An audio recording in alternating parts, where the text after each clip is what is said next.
Good morning, everybody. Orange J here with another War of the Visions video, and today we are going to do an update to the all UR unit tier list for the global version of War of the Visions. This that you see on the screen right now is a tier list that I did in January of 2022 for the start of the new year. Since then, we have gotten one big time collaboration, a couple new Warrior of the Crystals units, as well as some of our older units catching EX jobs. So I figure let's add the Final Fantasy VI characters in here. Let's adjust some places on the list because the game has changed a little bit since the beginning of January, and this list, a tier list like this, is meant to be kind of a living thing where I can move the characters around and adjust them.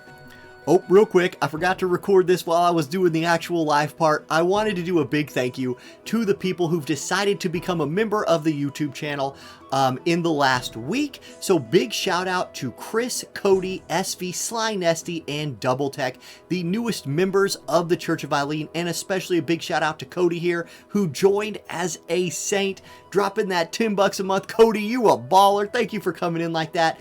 Guys, if you want to support the channel, the easiest way is just watch the videos, right? Comment on the videos, all of that's awesome. If you wanted to be a more direct supporter, you can click the join button underneath. You will join the channel. It's as little as $2 a month to get some custom emotes you can use in YouTube. And yeah, thank you to everybody who's joined.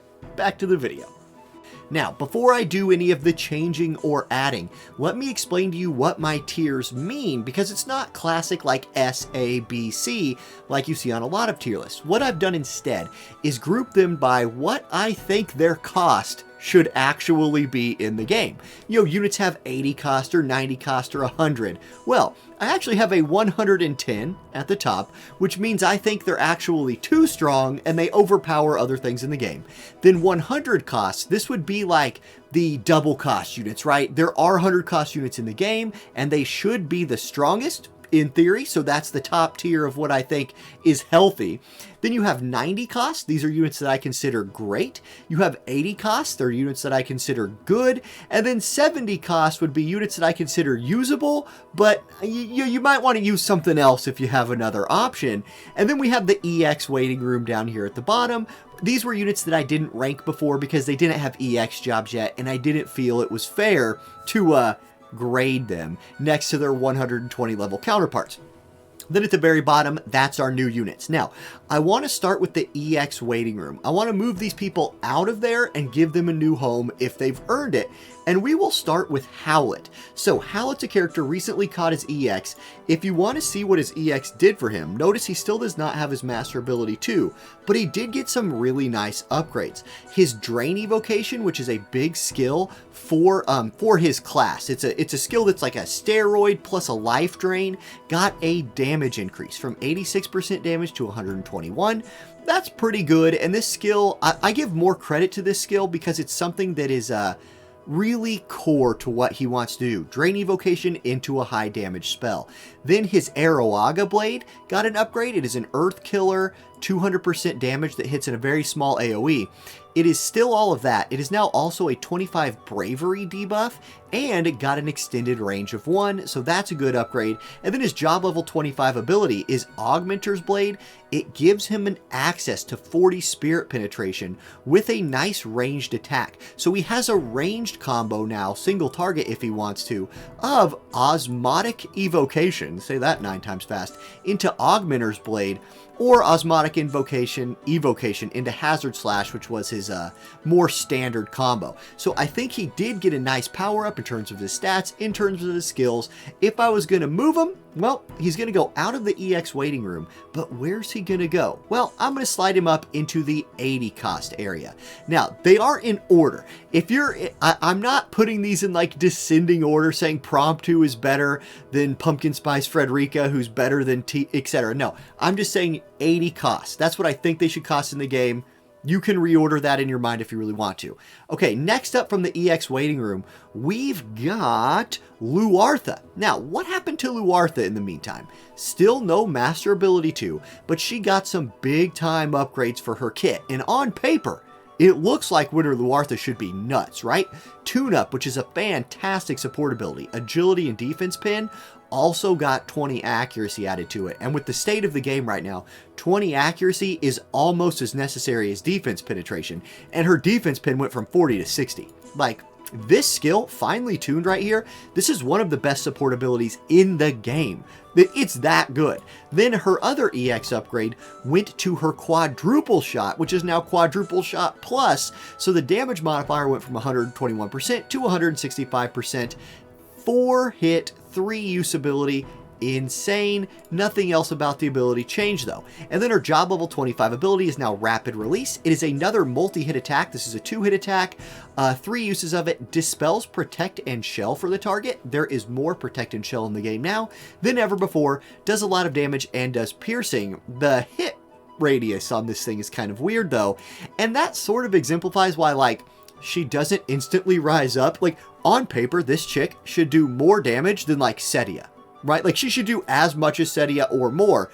Problem is, she's a gunner. And the thing with gunners, especially gunners who don't have an archery-based sub-job, like she has soldier and gunner as her subs, range height, things being in their way is a big problem for them.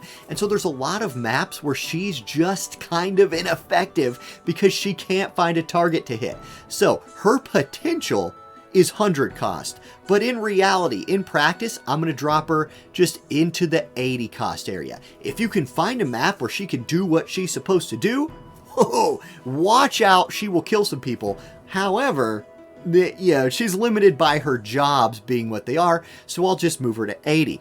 Okay, Thancred also getting bumped out of the EX waiting room. And okay, I'm not going to go to Thancred's page because we all know Thancred. I'm going to drop him into 80, and it feels really good to do that. Thancred can be played in the current light meta. Like, he can be sort of a quasi-evade unit who will get some nice evades every once in a while. His shield upgrade that he got now is like a generic shield, both physical and magic, so it makes him kind of tanky as well. So he fits into the current light evade meta a little bit, but not as good as some of the other units. And in a more standard slashing light comp, he's a real thick bruiser who does a lot of damage. He feels like he belongs in the game. Does he have a limit break? No. No, he certainly does not. He still doesn't have a limit break, but he at least comes out of the 70 cost here. If they wouldn't have changed anything more about him, he'd have dropped in to the, Eileen area down there in 70. As it is, I'll drop him into 80 and I'll feel pretty good about that. Okay, Lucio is also going to come out of the EX waiting room because we finally got him finished. He has his limit break now, he has his 120 EX, and he's pretty good. Like, if you can't tell, 80 is a pretty healthy spot to be in this game, and I think Lucio is usable in both PvE and PvP. And if I was gonna, if I was putting these in an order, right, I would put him pretty high up into the 80 cost here, especially as a PvE unit who can offer a lot to light slashing teams. But hey, 80 cost is good on my tier list, so there we go. And you're like, wait, Orange J, why are you just putting everything into 80 cost? I'm not done yet. Don't worry, I'm not done yet. Because the EX waiting room is finished. We're still waiting on EX jobs for these people here. I now want to move some people around from one cost to another because the game has changed a little bit. And I'm going to start in the 70 cost room. And I think a couple of these units have earned bump ups. Barrett in particular, with the addition of Velis to the game, with Dark Odin coming into the game, Ice is stronger. Barrett, I probably had him slightly underrated before. I am going to bump him up to 80 cost. And I'm surprised I had him at 70. For how much I used Barrett, especially with my mono ice teams, even in Guild Wars, he's better than a 70 cost unit. I'm going to put him into 80. And then Winter Ramada might surprise some people. I'm going to bump her up to 80 as well. Her status effects are really good. Now, you have to put accuracy onto her if she's going to land anything against our current high spirit, or I'm sorry, against our current high faith light meta teams. But she does a lot of damage, and so many of her high damaging moves also come with potentially debilitating status effects like Stomp. So I do think she's better than 70 cost. As water has risen in power, I think she has risen at least out of the basement of almost unusable to, if you want to give her a try, I think that's fine. And then Oldoa. I'm going to throw Uldoa up to 80. Her new drain cost upgrades are really, really good. And she's not going to do you much in a slashing team as a typical DPS unit, but if you can find a way, she's the best Drain Force character in the game. Drain Force teams aren't all that OP, but if you wanted to run her as one, I'll bump her up out of 70. Now, 80's getting a little crowded. 80's getting a little crowded, right? Let's move some people around in the 80 cost tier, and I do have a few. First of all, Lara Croft. I don't have this unit from what I had seen before. I rated her at an 80. With water being what it is now, her now having a tank to cover her a little bit, she jumps up into the 90 cost tier. I have been incredibly impressed with the Lara Croft players who are working her into Celis teams. She has been performing really, really well, and in my opinion, she deserves a bump up to at least the 90 cost area. Then we have Aerith. Same kind of story here, where I got Aerith swimming down here in the 80s somewhere. Aerith, where are you? Aerith. Hold on, guys, you're finding things on a list. I'm so bad at this. My PTSD is kicking in. Where's Aerith? Hello? Ding dong. Aerith. Guys, I know you can see her on your screen right now, and I can't see her. Oh my god, am I going to have to cut this part of the video? Am I going to have to edit this out because I just can't find it? There she is. Aerith. Up to 90. Look, let me tell you something about Aerith and Celis. And this is going to be in the Celis guide video that I make. At first I thought Aerith plus Celis would be a stupid combination to run, because I was like, Celis already has a shield that she puts on herself that completely negates magic twice. Why would I want Aerith's shield on her as well? Because that's one of Aerith's big things, is she can put a AoE shield on her group. That was a wrong opinion. I was dead wrong about that, because Aerith's shield covers the type of attacks that Celis's, barrier thing that she puts on herself doesn't block. Things like slashing attacks from Elena, magic missile attacks from Jaden. Aerith's shield can block that when sometimes Celis' shield would not. Think of Elena's Limit Break, for example. Blocks all 3 hits. So I think Aerith rises up now that she has a tank to be a dedicated support for. She's great. The thing with Aerith, like always though, she looks next level on paper. Her AI is, it takes work to use Aerith. I'll just put it like that. Then I want to talk about Mort. Another water unit that I'm bumping up. Water is very strong right now. Something that was just holding a lot of water units back in the past was that that their element just wasn't as good. Their element's as good now, and more into a magic heavy team, into any kind of like high faith team. She has 100% hit attack. She can give herself a magic shield that also regenerates and raises her spirit. She's great. She's great. She was just, again, waiting for a water tank to come along to have her full potential unlocked. I've used the heck out of Mort lately. I'm bumping her up to 90 on my tier list. Okay, now, units that were already in the 90 tier. Varouche, I think I had him just slightly overrated. I'm going to drop him down to 80. I don't think he's bad. In fact, I still think his shield on himself is one of the best shields around. I just think, like, he's not as strong as those other 90 cost units in my opinion. I'm just going to lower him a little bit down to 80. Still a very good unit. If you get him, you're going to have fun with him. And then Rain, I think Rain is just maybe showing his age a little bit finally. I'm still going to keep him in 80 tier. I think he's still very good. Maybe he's just showing his age a little bit. Still can gather aggro really effectively. Still a good PvE unit. I'm just going to drop him down to 80, and I feel more comfortable with that. Now, that's all the moving around I'm going to do from older units or the EX waiting room.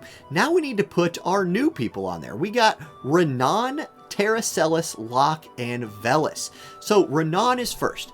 Lightning Mage. I've seen a lot of them, especially a lot of them paired with Ibarra. I don't, however, think he is as strong as Ibarra. I kind of like Ibarra better than I like Renan, and that's after playing against a lot of them and now having my hands on him myself. Although I haven't used him a bunch, I'm going to put him into 90 with the asterisks of I'll probably revisit him on my next tier list once I've had a chance to build him. However, in Ibarra Renan comps, I tend to be more scared of Ibarra. Maybe I'm wrong about that. You guys let me know in the comments if you're a Renan fan, if he deserves to be in the 100 cost tier, as his actual cost in-game would show. Okay, Terra is next. Terra's a unit I'm a huge fan of, and you might think I'm going to throw her straight up into the 100 cost. I'm actually going to throw her into 90. I do think Terra is a absolute great carry in this game. She has AoE 100% hit attacks. She can just do a ton of damage. She's really hard to kill. That is all that she's bringing though. So I'm going to throw her into 90. In my opinion, she's almost playing a little bit like I would use Valentine's Day Celis. Really hard to kill, AoE 100% hit attacks, evasion slaughterer, and, you know, fire feels pretty good to me right now. King Mont, Setia are just great in fire. Terra's a great complement to them. I'm going to drop her right there into the 90 cost. Okay, Celis is next. Now, Celis, especially the last couple days as I've been using her, absolutely belongs up here in the 100 cost group. Like, she is an excellent tank. She is what water needed, and like, she's awesome. Celis is awesome. The ability to like look a Jaden in the face, right? Like, here's old Jaden over here, and Jaden walks up at the beginning of a fight and is like, hey, I got a Magiblast for you, and Celis is like, no you don't, and she just negates the whole thing. It's just gone. It's just like into air, and not only is it gone, Celis gains AP for it, and that's awesome. She has really good supports backing her up, so I think she's a 100 cost unit. I think she's worthy of being a 100 cost unit. Anyway, next up, we've got Locke. Now, Locke is going to shoot right up here next to his friend Elena. And he goes up into this 110 cost in a lot of ways because she also exists. I would feel comfortable putting Locke into the 100 cost category, but you never fight just him. You fight him plus Elena.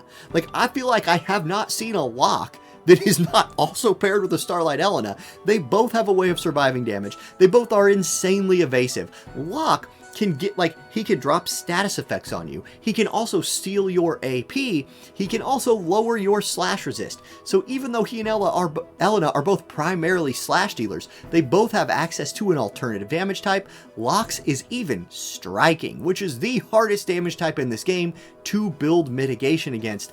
I'm going to put him up there. That's like that's the OP combo right now, in my opinion. The most OP combo is Elena and Locke. Every Guild Wars we've been in, this top 20 Guild Wars in Global, guess what wall they're running? It's a light wall, and it's Elena Locke something else. Because it is just super good. It's not that hard to play.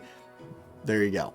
So I'm going to put him there for now. I hope he falls off of that. I don't like anybody being up here in the 110, to be honest. I don't know. So that's where he's going. And then we've got Velis. Now, Velis, I want to show you guys something before I put Velis on this list anywhere. We're going to go to a couple other websites for a second, and I apologize for the whiteness of the screen. Oh my, that's bright. Look at my face. If you go over, this is Game A's site. They drop Velis into S tier. They're going SS or S.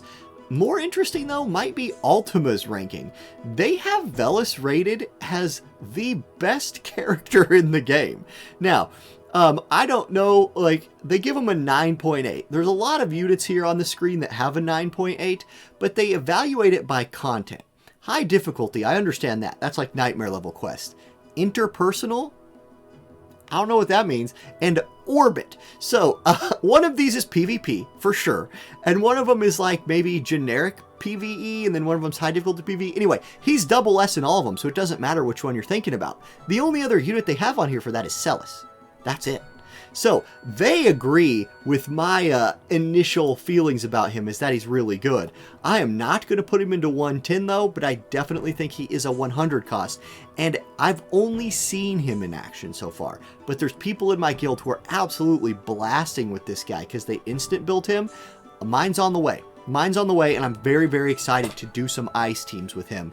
I don't know. We'll see. We'll see. I'm going to drop him into 100 for now, and that is going to be my list. So that's my update. Let me know how you feel. I read all the comments last time, and I did throw some people in different spots, in part based on the comments from the last video. So I will read all of them. I will try to respond to most of them. And that's it, y'all. Have a great day. Thank you for watching, and I'll catch you next time. Peace.